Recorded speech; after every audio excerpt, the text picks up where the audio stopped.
حزب الله هم المفلحون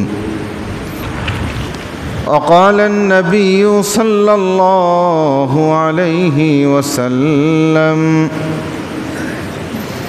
ألا كلكم راع وكلكم مسؤول عن رعيته أو كما قال النبي صلى الله عليه وسلم اللهم صل على محمد وعلى آل محمد كما صليت على إبراهيم وعلى آل إبراهيم إنك حميد مجيد اللهم بارك على محمد وعلى آل محمد كما باركت على إبراهيم وعلى آل إبراهيم إنك حميد مجيد الحمد لله রব্বে করিমের দরবারে অসংখ্য অগণিত শুকরিয়া আদায় করছি যিনি আমাদেরকে জুমার দিনে আল্লাহর ঘরের মেহমান হয়ে কিছু কোরআন ও সুন্নাহর আলোচনা অংশগ্রহণের তৌফিক আমাদেরকে দান করেছেন এজন্য মালিকের দরবারে শুকরিয়া আদায় করছি আলহামদুলিল্লাহ।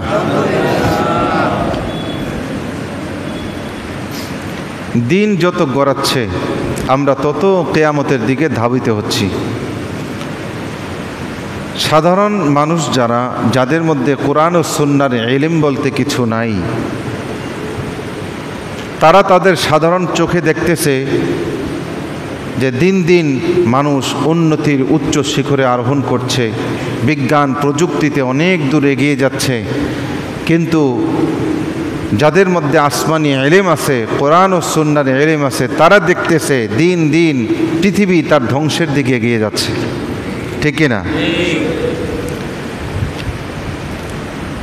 যাদের মধ্যে কোরআন সুন্নাহর আলো নেই, যাদের হৃদয়ে, তারা দেখতেছে যে নারীর অগ্রযাত্রা অদম্য গতিতে এগিয়ে চলছে, নারী মুক্তির দিকে এগিয়ে যাচ্ছে, কিন্তু ওলামা ইকরাম দেখতেছেন যে নারী তার অধপতনের অতল গহ্বরে নিমজ্জিত হচ্ছে।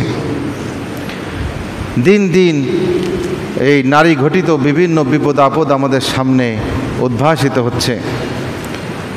তো ঘটনা এটাই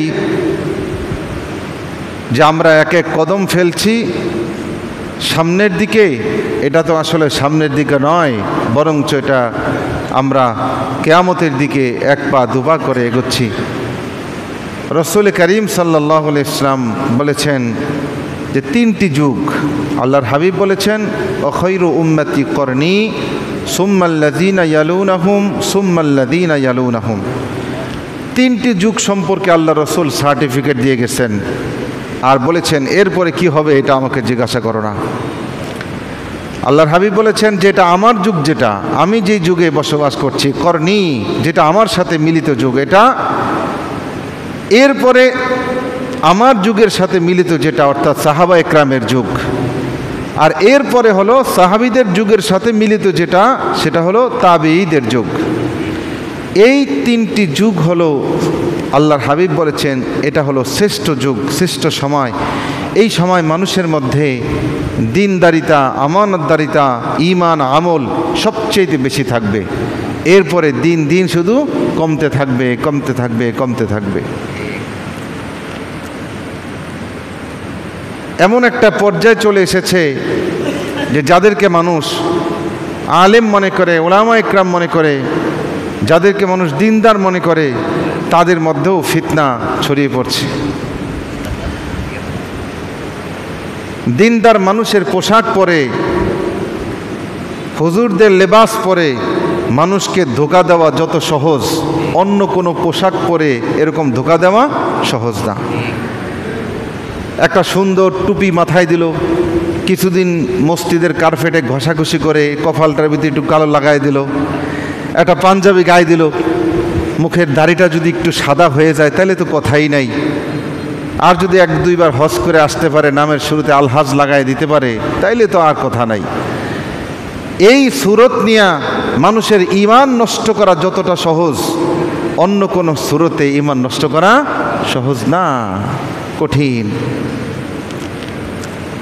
সুলতান সালাউদ্দিন আইয়ুবী রহমতুল্লাহি আলাইহি তিনি যখন ক্রুসেডের বিরুদ্ধে যুদ্ধে অবতীর্ণ হলেন, খ্রিস্টানদের বিরুদ্ধে যুদ্ধ অবতীর্ণ হলেন, তিনি তার দেশের মধ্যে 60,000 আলেম নামধারী ব্যক্তিকে প্রকাশ্যে মৃত্যুদণ্ড দিয়েছিল। কারণ তারা বাহ্যিক রূপে মানুষ তাদেরকে আলেম মনে করত, কিন্তু তারা ছিল খ্রিস্টানদের গুপ্তচর। আমাদের দেশের মসজিদগুলো, আমাদের দেশের মিম্বরগুলো এখন নিরাপদ নয়। কেবল নিরাপদ নয়। এই যে গত 2 দিনের ঘটনা, আপনারা যারা পেপার পত্রিকা অথবা টেলিভিশনের পর্দায় চোখ রাখেন অথবা সোশ্যাল মিডিয়ায় চোখ রাখেন, তারা দেখেছেন টঙ্গীর এক মসজিদের খতিব সাহেব তিনি উগ্রবাদী সংগঠন, ভারতীয় সংগঠন বিজেপির বিরুদ্ধে বলার কারণে দিনে দুপুরে তাকে অ্যাম্বুলেন্সে করে অপহরণ করে নির্যাতন করে সেই ভারতের বর্ডার পার করার চেষ্টা করেছিল, কিন্তু পারে নাই। বিধায় পঞ্চগড়ে তাকে রাতের আধারে উলঙ্গ অবস্থায়, বিবস্ত্র অবস্থায়, হাতে পায়ে শিকল লাগিয়ে অজ্ঞান করে ফেলে রেখে গেছে। তা আমরা কোথায় আজকে বসবাস করছি? মানুষের সবচাইতে আস্থার জায়গা হলো মসজিদের মিম্বার। এখন ওই খতিব সাহেব, ইমাম সাহেব, তার মধ্যে দ্বীনি জজবা, ইমানি জজবা, আল্লাহ এবং রসুলের প্রেম অকাট্যভাবে থাকার কারণে তিনি এই উগ্রবাদীদের প্রলোভনে, তাদের টাকার কাছে, তাদের ঘুষের কাছে, তাদের হাদিয়া উপঢৌকনের কাছে মাথা নত না করে তিনি সত্যের বাণীগুলো উচ্চস্বরে বলে গেছেন। তাকে 9 মাস ধরে লাগাতার চিঠির মাধ্যমে হুমকি দেওয়া হচ্ছিল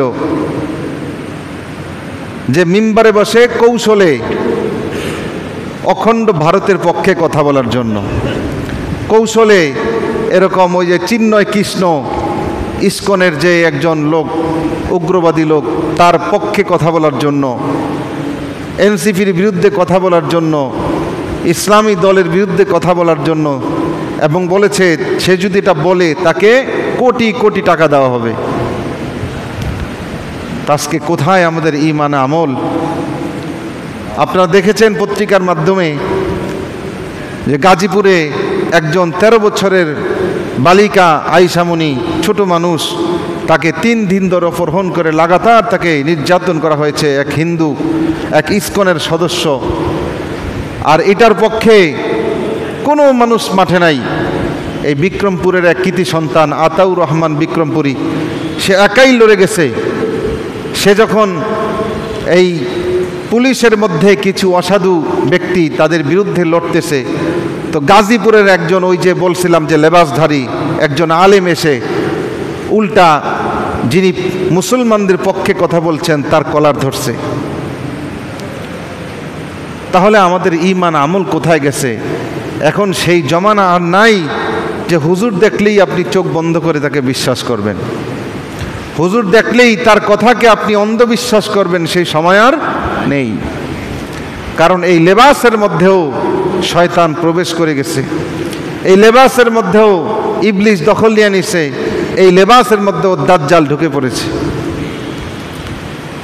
কিয়ামতের আগে সবচাইতে কঠিনতম পরীক্ষা হবে দাজ্জালের পরীক্ষা। এমন কোন নবী রসুল দুনিয়াতে আসে নাই যিনি দাজ্জালের সম্পর্কে উম্মতকে হুঁশিয়ার করেন নাই, অথচ ওই সমস্ত নবীদের জমানায় দাজ্জাল আসবে না এটা নিশ্চিত ছিল। দাজ্জাল আসবে কিয়ামতের আগে শেষ নবীর জমানায়, কিন্তু অন্যান্য সকল নবী দাজ্জাল সম্পর্কে তার উম্মতকে হুঁশিয়ার করে গেছেন যে দাজ্জালের ফিতনা কিন্তু বড় মারাত্মক ফিতনা হবে। তো রসুল করিম সাল্লাল্লাহু আলাইহি ওয়াসাল্লাম সাহাবা একরামকে দাজ্জাল সম্পর্কে এত বেশি ভীতি প্রদর্শন করেছেন যে সাহাবা একরাম ভয় পেয়ে গেছে। হাদিসের মধ্যে আসছে যে সাহাবীরা মনে করতে লাগলো এই পাহাড়ের পাশে বুঝি দাজ্জাল আসছে, যে কোনো সময় আমাদেরকে অ্যাটাক করবে। তো রসুল করিম সাল্লাল্লাহু আলাইহি ওয়াসাল্লাম সাহাবীদের এই হালত বুঝতে পেরে তিনি তাদেরকে অভয়বাণী দিয়েছেন যে না, ভয়ের কিছু নাই, দাজ্জাল যদি আমার সময় এসে পড়ে তা আমি একাই তার বিরুদ্ধে লড়ব, আমি একাই তার বিরুদ্ধে লড়ে তোমাদেরকে আমি প্রোটেকশন দিব, সুরক্ষা দিব। আর যদি আমার পরে দাজ্জাল চলে আসে তো তোমরা সতর্ক থাকবা, প্রতি জুমার দিনে সূরা কাহাফ তেলাওয়াত করবা। কারণ এই সূরা কাহাফ যে ব্যক্তি তিলাওয়াত করে, রাসূল করিম সাল্লাল্লাহু আলাইহি ওয়াসাল্লাম বলেছেন জুমার দিনে তিলাওয়াত করছে, এই সপ্তাহের মধ্যে দাজ্জাল চলে আসছে, তো আল্লাহ তাআলা ওই ব্যক্তিকে দাজ্জালের ফিতনা থেকে হেফাজত করবেন। অন্য হাদিসের মধ্যে এসেছে যে ব্যক্তি সূরা কাহাফের প্রথম 10টি আয়াত মুখস্থ রাখবে, আল্লাহ তাআলা তাকে দাজ্জালের ফিতনা থেকে হেফাজত করবেন। আজকে আমাদের কয়জনের সূরা কাহাফ মুখস্থ আছে প্রথম 10টি আয়াত? আমরা তো কোরআন দেখে দেখেই পড়তে জানি না, কোরআনকে তো আমরা ছেড়েই দিয়েছি। মাস যায়, বছর যায়, যুগ যায়, আল্লাহর কোরআন হাতে নিয়ে একটু চুমা দেওয়ার সৌভাগ্য আমাদের হয় না। আল্লাহর কোরআনটা খুলে দুটা আয়াত তেলাওয়াত করা, পাঠ করা, এটার অনুবাদ পাঠ করা, এটার সুযোগ আমাদের হয়ে ওঠে না। তো আমরা দাজ্জালের ধোঁকা থেকে বাঁচব কিভাবে? দাজ্জাল কিন্তু হঠাৎ করে যে চলে আসবে, হঠাৎ করে এসে ফিতনা ছড়াবে, বিষয়টা এরকম নয়। দাজ্জাল আসার আগে যেই লেভেল প্লেইং ফিল্ড যেটাকে আমরা বলি, এটা কিন্তু তৈরি করার কাজ হলো দাজ্জালের যারা অনুসারী ইহুদি, তাদের কাজ হলো দাজ্জালের পটভূমি তৈরি করা। সেটা কিন্তু অলরেডি তারা তৈরি করে ফেলেছে। তারা গ্রেটার ইসরায়েল প্রতিষ্ঠার লক্ষ্যে কাজ করে যাচ্ছে। যেই ফিলিস্তিনিরা একদিন মানবতার কারণে এ সমস্ত গায়ে পোশাক নাই, পায়ে জুতা নাই, পেটে খাবার নাই, এ সমস্ত নিকৃষ্ট জাতিকে তারা আশ্রয় দিয়েছিল, অতিথি বানিয়েছিল, আজকে তারাই ওই অতিথি যারা বানিয়েছিল মেজবান, তাদেরকে তাড়িয়ে সেই অঞ্চল দখল করে নিয়েছে। ফিলিস্তিনের চিত্রগুলা একটু দেখবেন, এগুলা দেখার পরেও যদি আপনার হৃদয়ের মধ্যে কোনো বিবেক যদি থেকে থাকে, তাহলে আপনার ঈমানটা নাড়া দিবে। সেখানে মুসলমানদেরকে ধরে ধরে নিয়ে তাদেরকে নির্যাতন করে হত্যা করা হচ্ছে, তাদের অঙ্গ প্রত্যঙ্গগুলো বিক্রি করে দেওয়া হচ্ছে, তাদের চোখ কুফরিয়ে দেওয়া হচ্ছে। ছোট ছোট শিশু, প্রায় 1.5 লক্ষ শিশু তারা ইয়াতিম হয়ে গিয়েছে। 1.5 লক্ষ শিশু। রাতের আধারে 2 বছর 3 বছরের শিশুটা দিক বিদিক ভুলে সে ছুটছে আশ্রয়ের খোঁজে, কোথায় যাবে সে কিছুই জানে না। একটু চিন্তা করে দেখেন তো, আপনার আমার এতটুকু বয়সের ছোট সন্তানটাকে ওই ফিলিস্তিনি একটা ছোট শিশুর ভূমিকায় চোখটা বন্ধ করে একটু চিন্তা করে দেখেন যে আপনার আমার মধ্যে কেমন লাগবে। সেই লক্ষ্যে এই ইহুদি আর মুশরিক, এরা হলো মুসলমানদের সবচেয়ে ঘোরতর দুশমন। স্বয়ং আল্লাহ সুবহানাহু ওয়া তাআলা কোরআনে হাকিমের মধ্যে বলেন, لَتَجِدَنَّ أَشَدَّ النَّاسِ عَدَاوَةً لِلَّذِينَ آمَنُوا الْيَهُودَ وَالَّذِينَ أَشْرَكُوا। হে নবী, আপনি মুসলমানদের ঘোরতর দুশমন, ঘোরতর শত্রু পাবেন যারা হলো ইহুদি এবং যারা মুশরিক। এদের মতো দুশমন মুসলমানদের আল্লাহর জমিনে আর কেউ নেই। আল্লাহ তাআলা কোরআনে হাকিমে বলেছেন, মুশরিক কারা? হিন্দুত্ববাদীরা হলো মুশরিক, যারা আল্লাহর সাথে শিরিক করে, মূর্তি পূজা করে, এরা হলো মুশরিক। ইহুদি এবং মুশরিক একে অপরের ভাই। যারা সোশ্যাল মিডিয়া ইউজ করেন, ফেসবুক চালান, এখন তো বুড়া আর গুড়া নাই, সবাই ফেসবুক চালায়।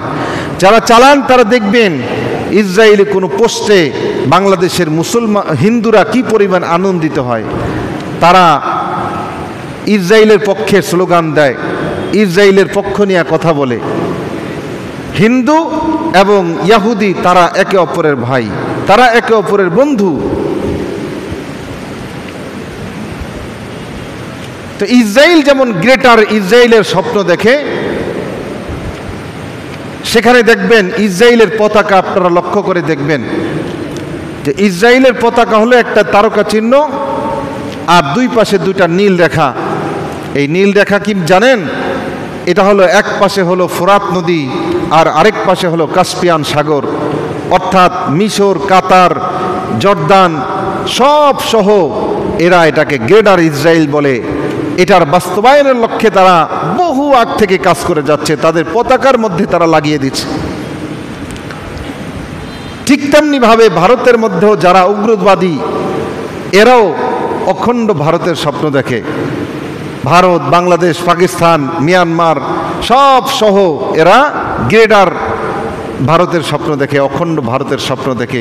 আর এই স্বপ্ন পূরণে বাংলাদেশে যারা কাজ করে যাচ্ছে, এদের নাম হলো ইসকন। আমরা অনেকে এদের নামও শুনি নাই যে ইসকন। ইসকন কি জিনিস? এরা হিন্দুদের নাম ধরে, আসলে কিন্তু এরা হিন্দু না। কারণ ইসকন আবিষ্কার হয়েছে আমেরিকার মধ্যে, নিউ ইয়র্কে এটা আত্মপ্রকাশ ঘটেছে। এরা দাবি করে হিন্দু। অনেক যারা বাংলাদেশের সাধারণ হিন্দু, বাংলাদেশপন্থী হিন্দু, এদের সাথে এই ইসকনের মারামারি হয় মাঝে মাঝে।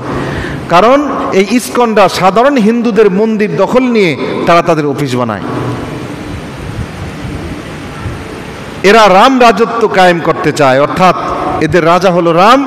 এই রাম রাজত্ব এরা কায়েম করবে। এই জন্য দেখবেন এরা জয় শ্রীরাম এ একটা স্লোগান তারা দেয়। বাংলাদেশের আনাচে কানাচে এমন কোনো জায়গা নাই যেখানে ইসকন নাই। এরা সেই ইসরায়েলি বাহিনীর মতোই বর্বর এবং উগ্র। এরা অখণ্ড ভারতের স্বপ্ন নিয়ে কাজ করে। যারা এদের বিরুদ্ধে বলবে, এদের প্রতি তারা অ্যাকশন নেয়। সিলেটের মধ্যে 2 দিন আগে এদের অপকর্ম, এদের অপকৌশল সম্পর্কে একদল আলেম স্কুলে গিয়ে সেখানকার হেডমাস্টারের অনুমতি নিয়ে ছাত্রছাত্রীদেরকে বোঝাচ্ছিল। সমাবেশ এখনো শেষ হয় না, ইতিমধ্যে ইসকন চলে আসছে যে কার এত বড় সাহস আমাদের বিরুদ্ধে কথা বলে। এই ইসকনের অপকৌশলের মধ্যে একটা অপকৌশল হলো, এরা মনে করে যে মুসলমান মেয়েদেরকে যদি এরা ধর্ষণ করতে পারে, নাউজুবিল্লাহ, তাহলে তারা স্বর্গে যাবে। এদের পেটে যদি হিন্দুদের সন্তান দেওয়া যায়, তাহলে এদের গর্ভ থেকে আর কোনোদিন মুসলমান বীর তৈরি হবে না। এজন্য এ সমস্ত হিন্দুরা, উগ্রবাদী হিন্দুরা মুসলমান মেয়েদের সাথে প্রেমের সম্পর্ক করে। অনেক ভাই প্রশ্ন করেন যে হিন্দুদের সাথে, মুসলমান মেয়ে হিন্দুদের সাথে রিলেশনে যাওয়া যাবে কিনা। আরে রিলেশন তো বিবাহ বহির্ভূত যদি মুসলমানে হয় সেটাও তো না জায়েজ, হারাম। কি বলেন? মুসলমান বিবাহ বহির্ভূত সম্পর্ক জায়েজ নাকি না জায়েজ? কথা বলেন না দি। আজকে কিন্তু অধিকাংশ বিবাহ এরকমই হচ্ছে। আবার বুক ফুলিয়ে বলে আমাদের তো লাভ ম্যারেজ। বিবাহ এটা হলো একটা পবিত্র বন্ধন, আর এটাকে যদি আপনি হারাম পন্থায় এখানে আসেন, তাহলে আপনার দাম্পত্য জীবনে কোনোদিন সুখ শান্তি হতে পারে না। কারণ আপনি অবৈধ উপায়ে আপনি এটা করেছেন। আর কেউ মনে করেন চুরি করে গরু আনলো, আইনা সে কোরবানি দিল, তার কোরবানি জায়েজ হবে? কারণ কি? সে তো বিসমিল্লাহ বলি কোরবানি দিয়েছে, পশ্চিম দিকে ফিরেই কোরবানি দিয়েছে, কোরবানি জায়েজ হয় নাই কেন? চুরির মাল, ঠিক কি না? তো ঠিক তেমনি ভাবে এই প্রেমের মাধ্যমে যেই বিবাহগুলো হয়, এই বিবাহতে কোনোদিন সুখ শান্তি থাকতে পারে না। কারণ আপনি বিয়ে করছেন কিন্তু পন্থাটা ছিল অবৈধ। পন্থা কি ছিল? অবৈধ ছিল।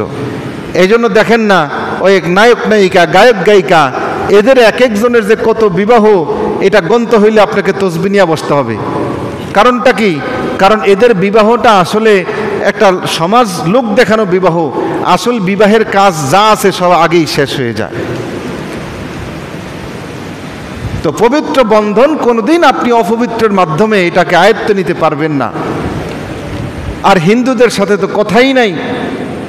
তো আজকে আমাদের মুসলমান মেয়েরা, তারা দিন সম্পর্কে অসচেতন হওয়ার কারণে, দিন সম্পর্কে গাফেল থাকার কারণে, তাদের বাবা মা, তাদের গার্জিয়ানরা কোরআন সুন্নাহর ইলম না থাকার কারণে এ সমস্ত হিন্দুদের সাথে তাদের প্রেম হয়। তো মুসলমান মেয়েটা প্রেম করে কেন? ওই হিন্দু তাকে বলে, লোভ দেখায় যে আমি তো মুসলমান হয়ে যাব, তোমাকে বিবাহ করে আমি মুসলমান হয়ে যাব। তো বোন, তুমি মুসলমান হয়ে যাবে, তাকে বিবাহ কেন করবা? যে আগে থেকেই মুসলমান, তারই বিয়ে করো। কি বলেন? আজকে সরকার, আজকে প্রশাসন 18 বছরের আগে বিবাহ কেউ যদি করে কোনো মেয়ে, তো সেখানে গিয়ে বিবাহ বন্ধ করে দেয়, বুক ফুলিয়ে এটাকে প্রচার করে, হাইলাইট করে, বিভিন্ন মিডিয়াতে তারা আসে কেন? বাহবাহ পাওয়ার জন্য। তো 18 বছরের আগে আপনি বিবাহ বন্ধ করে দিয়েছেন, 18 বছরের আগে সে যে অবৈধ কাজ করবে না, জেনা ব্যভিচার করবে না, এই নিরাপত্তা কে দিবে? আজকে এই হিন্দুত্ববাদীরা, ইসকনের লোকেরা প্রশাসনের মধ্যে গাপটি মেরে বসে আছে। প্রশাসনের সবাই খারাপ না, অধিকাংশই ভালো, কিন্তু এই সমস্ত 2-4টা গাপটি মারা শয়তানের কারণে আজকে গোটা প্রশাসনের বদনাম। গাজীপুরে 13 বছরের মেয়েকে হিন্দুরা ধর্ষণ করেছে, লাগাতার 3 দিন ধরে মামলা নিতে চায় না, মামলা নিতে তারা গড়িমসি করছে। অথচ যদি শোনে যে 18 বছর আগে মেয়ে বিয়ে হচ্ছে, কেউ মামলাও দেওয়া লাগে না, নিজেরা গিয়ে হাজির হয়ে বিয়ে বন্ধ করে দেয়।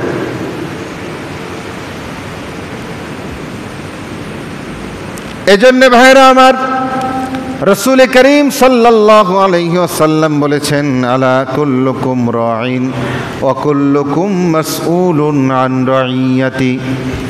ও আমার উম্মতেরা, তোমরা শুনে রাখো, নারী পুরুষ ভেদাভেদ ছাড়া সবাই তোমরা জিম্মাদার, সবাই তোমরা একজন অভিভাবক। আর তোমাদের এই জিম্মাদারি সম্পর্কে হাসরের মাঠে আল্লাহ তোমাদেরকে প্রশ্ন করবেন। আমি একজন মেয়ের বাবা, আমি আমার মেয়ের জন্য কি সুরক্ষার ব্যবস্থা করেছি, তাকে কোরআন সুন্নাহ কতটুকু অর্জন করতে দিয়েছি, এ সম্পর্কে আমাকে প্রশ্ন করা হবে। আজকে মেয়ের বাবারা কোরআন সুন্নাহর ইলম মেয়েদেরকে দেয় না, তাদেরকে সরাসরি স্কুল কলেজে ভর্তি করিয়ে দেয়। আর যুগ যুগ ধরে ওলামা একরাম সহশিক্ষার বিরুদ্ধে বলে আসছে, যেখানে ছেলে মেয়ে একসাথে পড়ে এমন প্রতিষ্ঠানে মেয়েগুলাকে পড়ানো নিষিদ্ধ, এমন প্রতিষ্ঠানে মেয়েদেরকে পড়ানো হারাম, এটা বলে আসছে বারবার। কিন্তু প্রগতিশীল নামে এক ধরনের নারীবাদী, প্রগতিশীল নামে এক ধরনের কুলাঙ্গার, এক ধরনের আল্লাহদ্রোহী ব্যক্তিরা ওলামা একরামের এই সমস্ত কথাকে উল্টা জনগণকে বুঝাচ্ছে। আল্লামা আহমদ শফি রহমতুল্লাহি আলাইহি, আল্লাহর রসুলের একজন ওয়ারিস, 115 বছর বয়স পর্যন্ত যিনি কোরআন সুন্নাহর দর্শ দিয়েছেন, তিনি বলেছেন মেয়েরা হলো তেঁতুলের মতো। এই কথাকে উল্টা নিয়ে হুজুরকে তেঁতুল হুজুর নামে পত্রপত্রিকা লেখালেখি করেছে, ঠিক কিনা? তিনি বলেছিলেন সহশিক্ষা হলো হারাম। কারণ কি? যেখানে সহশিক্ষা হয়, ছেলে মেয়ে পাশাপাশি বসে লেখাপড়া করে, এই কথা শুধু ওলামা একরাম বলেন নাই, বরঞ্চ ওলামা একরাম যার ওয়ারিস বিশ্বনবী পয়গম্বর মুহাম্মদুর রাসূলুল্লাহ সাল্লাল্লাহু আলাইহি ওয়াসাল্লাম, তিনি বলেছেন যেখানে একজন ছেলে আরেকজন মেয়ে, বেগানা একজন পুরুষ একজন মহিলা যেখানে উপস্থিত থাকে, সেখানে আরেকজন ব্যক্তিও কিন্তু থাকে, আর সে হলো শয়তান। এই শয়তান দুজনের মধ্যে অবৈধ কর্মকাণ্ড ঘটিয়ে দেওয়ার জন্য পায়তারা করে। আপনারা জেনে আশ্চর্য হবেন, সহিহ হাদিসের মধ্যে রয়েছে, একবার আম্মা জান আয়েশা রাদিয়াল্লাহু তাআলা আনহা ঘরের মধ্যে ছিলেন, আর তার পাশে ছিলেন তার পিতা আবু বকর রাদিয়াল্লাহু তাআলা। দুইজন ব্যক্তি কেমন? একজন হলো আমাদের আম্মা জান, যার পবিত্রতা সম্পর্কে আল্লাহ তাআলা কোরআনে আয়াত নাজিল করেছেন, আর আরেকজন হলো আশারায়ে মুবাশশারা, জান্নাতি সুসংবাদ প্রাপ্ত মানুষদের মধ্যে 1 নম্বরের মানুষ। আল্লাহর হাবিব ঘরে ঢুকে তাদের দুজনকে পাশাপাশি দেখে আল্লাহর হাবিবের চেহারাটা একটু মলিন হয়ে গেল। আম্মা জান আয়েশা রাদিয়াল্লাহু তাআলা আনহা পরবর্তীতে জিজ্ঞেস করলো, ইয়া রাসূলুল্লাহ, আমি যার কাছে বসা ছিলাম তিনি তো অন্য কেউ নয়, তিনি তো আমার বাবা। আল্লাহর হাবিব বললেন, আয়েশা রে, যেখানে দুজন নারী এবং একজন পুরুষ একজন নারী একাকিত্বে বসে থাকে, সেখানে আরেকজন কিন্তু থাকে, তার নাম হলো শয়তান। আল্লাহ রসুল সতর্ক করে গিয়েছেন, সেখানে হয়তো কোনো খারাপ জিনিস চিন্তাও করা যায় না, কিন্তু এটা দিয়ে আল্লাহ রসুল আমাদেরকে শিক্ষা দিয়ে গেছেন। বর্তমানে আমরা যাদেরকে আধুনিক বিশ্ব মনে করি, ইউরোপ আমেরিকা পেপার পত্রিকায় চোখ বুলাবেন, সেখানে বাবা তার মেয়েকে ধর্ষণ করছে, এমন অহরহ ঘটনা প্রতিনিয়ত হচ্ছে। সেটা ইউরোপ আমেরিকার মধ্যে সীমাবদ্ধ নয়, সেটা এখন বাংলাদেশের মধ্যেও কিন্তু প্রচার হয়ে গিয়েছে। অনেক জায়গায় রয়েছে বাবা তার মেয়েকে ধর্ষণ করছে, নাউজুবিল্লাহ মিন যালিক। ওই যে আল্লাহ রসুল 1500 বছর আগে সতর্ক করে গিয়েছেন। এজন্য একজন বাবা হিসাবে আপনি কিন্তু দায়িত্বশীল, আপনিও কিন্তু জিম্মাদার, আমিও জিম্মাদার। আমি আমার মেয়েকে কোথায় পড়াচ্ছি? আমার মেয়েকে আমি আধুনিকা বানাচ্ছি না, তাকে জাহান্নামের উপযুক্ত বানাচ্ছি সহশিক্ষা পূর্ণ প্রতিষ্ঠানে ভর্তি করার মাধ্যমে। আজকে মেয়েরা এই হিন্দুদের সাথে প্রেম করার সুযোগ কেন পায়? কারণ ওই প্রতিষ্ঠানের মধ্যে হিন্দুও পড়ে, বৌদ্ধও পড়ে, খ্রিস্টানও পড়ে, মুসলমানও পড়ে, ছেলেও পড়ে, মেয়েও পড়ে, তাদের মধ্যে কোনো ভেদাভেদ নাই, তারা বন্ধু। আসলে বন্ধু না, আসলে ভিতরে অন্য কিছু। এজন্য আপনি মেয়েদেরকে পড়াবেন, তাকে ডাক্তার বানাবেন, ইঞ্জিনিয়ার বানাবেন, কোনো নিষেধ নাই। কিন্তু যেই প্রতিষ্ঠানে শুধু মেয়েদেরকে পড়ানো হয়, গার্লস স্কুল, গার্লস কলেজ, সেখানে পড়াবেন। এবং সেখানেও সাবধান থাকতে হবে, মেয়েরা যাতে রাত্রিবেলা অর্থাৎ আবাসিক হোস্টেলে থেকে যাতে লেখাপড়া করে না করে, আপনার বাসায় থাকবে, আপনি গিয়ে দিবেন, আবার গিয়ে নিয়ে আসবেন। এটা হলো আপনার বাবা হিসাবে আপনার প্রতি দায়িত্ব। আজকে মেয়েরা এই হোস্টেলে থাকার কারণে আপনার মেয়েকে আপনি একেবারে লেখাপড়া শিখা কি করবেন, কোন পর্যন্ত নিয়ে যাবেন?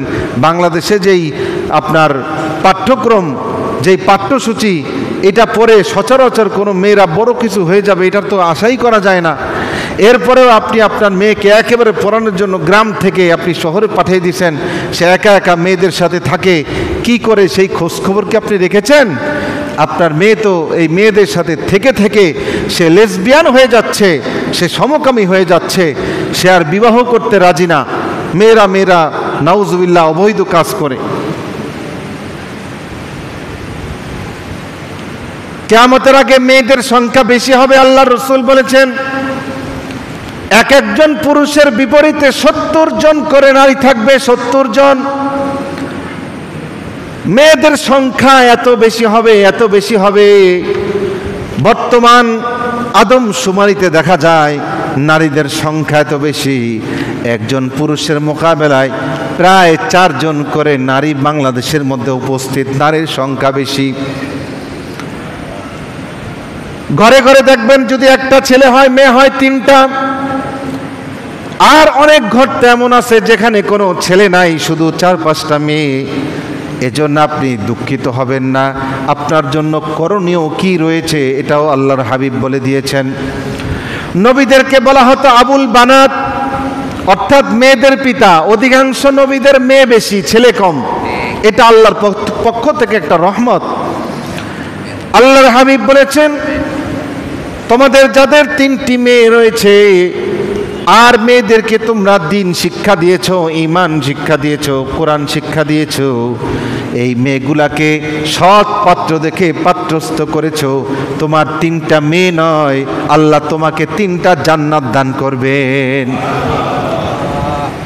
কিন্তু শর্ত হলো আপনি আপনার মেয়েকে দিন শিক্ষা দিতে হবে, তাকে ইসলাম শিক্ষা দিতে হবে, আল্লাহর ভয় তার মধ্যে দিতে হবে, তাকে সৎ পাত্র দেখে পাত্রস্থ করতে হবে। কিন্তু বর্তমানে মেয়েদের বাবা যারা রয়েছেন তাদের স্বপ্নই থাকে কি, মেয়েটা যদি মনে করেন একটু সুন্দর হয় আর যদি টাকা পয়সা থাকে, তাহলে বাংলাদেশে কোনো ছেলে ফেলে তাদের পছন্দ না, এমন ছেলে পছন্দ যে তাকে ইউরোপে নিয়ে যাবে। কথা বলেন ঠিক কিনা? কি ভুল বললাম নাকি?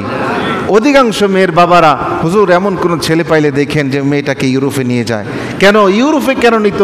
আপনার মেয়ে হাফ প্যান্ট পরে ঘুরে বেড়াবে, বিকিনি পরে ঘুরে বেড়াবে, এটার জন্য নেবে? আপনার মধ্যে এই আশা জাগে না যে আমার একটা ছেলে নাই, ছেলে থাকলে আমার ছেলেটাকে আমি আলেম বানাতাম, নবীর ওয়ারিস বানাতাম, কোরআনে হাফেজ বানাতাম। যেহেতু আমার ছেলে নাই, তো আমার মেয়েটাকে আমি একজন দিনদার আলেমের কাছে বিয়ে দেব। এই নিয়ত আপনার মধ্যে আসতে পারে না? ও ভাই, আজকে আপনি যদি মারা যান, আপনার কোনো ছেলে নাই, ছেলেও যদি থাকে তাকে স্কুল কলেজে শুধুমাত্র পড়িয়েছেন, মাদ্রাসায় শিক্ষা দেন নাই, দিন শিক্ষা দেন নাই। আপনার জানাজা কেমনে পড়াবে সেটাও সে জানে না, জানাজার কি দোয়া পড়তে হয় সেটাও জানে না, কবরের কাছে দাঁড়িয়ে কি পড়তে হয় সেটাও জানে না। আজকে কবর দিয়ে গেল, আপনার খবর এই ছেলে আর কোনো দিন নেবে না। অথচ আপনার ছেলেটা যদি আলেম হয়, দিনদার হয়, অথবা নামাজি হয়, হোক সে বড় বিজ্ঞানী, হোক সে পুলিশ, হোক সে সেনাবাহিনী, কিন্তু আপনি তাকে ছোটবেলায় 3টা বছর নুরানি মাদ্রাসায় ভর্তি করিয়েছিলেন। কোরআন সে পড়তে পারে, হাদিস সে জানে, দোয়া কালাম সে জানে। আপনার কবরের পাশে যখন দাঁড়িয়ে চোখের পানি ছেড়ে দিয়ে বলবে, রব্বির হামহুমা কামা রব্বায়ানি সগীরা, এই দোয়া পড়তে দেরি আপনার কবরের আযাব আল্লাহ তাআলা মাফ করতে দেরি করবেন না। আপনার ছেলে নাই, আপনার মেয়ে আছে, আপনার মেয়েগুলাকে আলেমদের কাছে বিয়ে দেন, যারা 5 ওয়াক্ত নামাজ পড়ে এমন ছেলের কাছে বিয়ে দেন। আপনার এই জামাই কিন্তু ছেলের চাইতে কোনো কম অংশে দায়িত্ব পালন করবে না, বরঞ্চ মেয়ের কারণে ওই জামাইরা কিন্তু শ্বশুরকে আরো বেশি ভালোবাসে, ঠিক কিনা? এজন্য ভাইয়েরা আমার, আজকেই উগ্র হিন্দুত্ববাদী ইসকন সদস্যরা তারা আপনার আমার মেয়েদেরকে, আপনার আমার বোনদেরকে টার্গেট করতেছে। তারা দাবি করতেছে আপনার এই মেয়েটার পেটের মধ্যে যদি তারা হিন্দু বীর্য প্রবেশ করাতে পারে, সন্তান দিতে পারে, তাহলে এই মেয়ের গর্ভ থেকে আর কোনো দিন বীর মুসলমান তৈরি হবে না, তারা জান্নাত পাবে, স্বর্গ পাবে। এই ভ্রান্ত আকীদা নিয়ে আপনার আমার মেয়েদেরকে কিন্তু হিন্দুরা ধর্ষণ করছে, র্যাপ করছে, তাদের সাথে সম্পর্ক করে, অন্তরঙ্গ মুহূর্তের ভিডিও ধারণ করে, ব্ল্যাকমেইল করে, পরবর্তীতে বারবার ধর্ষণ করছে। এর পরিণতিতে ওই মেয়েটা আত্মহত্যার পথ বেছে নেয়। এজন্য ভাইয়েরা আমার, এখনো সময় আছে, আপনার আমার মেয়েকে সাবধান করেন। কোনো পুরুষদের সাথে, বেগানা ছেলেদের সাথে তাদের রিলেশন আছে কিনা চেক করে দেখেন। হিন্দুত্ববাদীদের কথা বলাই যায় না, হিন্দুত্ববাদী ছাড়ের কাছে পড়তে দেবেন না, প্রাইভেট পড়াইতে মেয়েকে একা ছাড়বেন না। মেয়ে প্রাইভেট পড়ে অনেক বড় ইঞ্জিনিয়ার হয়ে যাবে, ডাক্তার হয়ে যাবে। ভাই, এই ভ্রান্ত আশা নিয়ে ঘুরেন না, কারণ আপনি এই প্রাইভেট টিচারের কাছে পড়ানোর কারণে বাংলার আনাচে কানাচে প্রতিটা ঘরে ঘরে এই প্রাইভেট ছাড়েরা আপনার আমার মেয়েকে কত বড় সর্বনাশ করছে। চোখের সামনে দেখতেছেন, সোশ্যাল মিডিয়ায় দেখতেছেন, পত্রিকায় দেখতেছেন, এরপরেও আপনার হুঁশ আসে নাই। আপনার মেয়েটাকে একা ছাড়ের কাছে ছেড়ে দিচ্ছেন। আপনার ছাড় মেয়েকে পড়াচ্ছে না, বরং তাকে প্রেম শেখাচ্ছে। এজন্য সাবধান।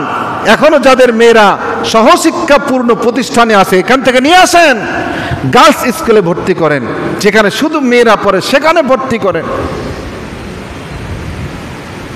হিন্দুত্ববাদীরা আপনার আমার মেয়ের উপর শকুনের নজর দিয়েছে, এবং এই ইসকন সম্পর্কে আমাকে অনেক বেশি সাবধান হতে হবে, সচেতন হতে হবে।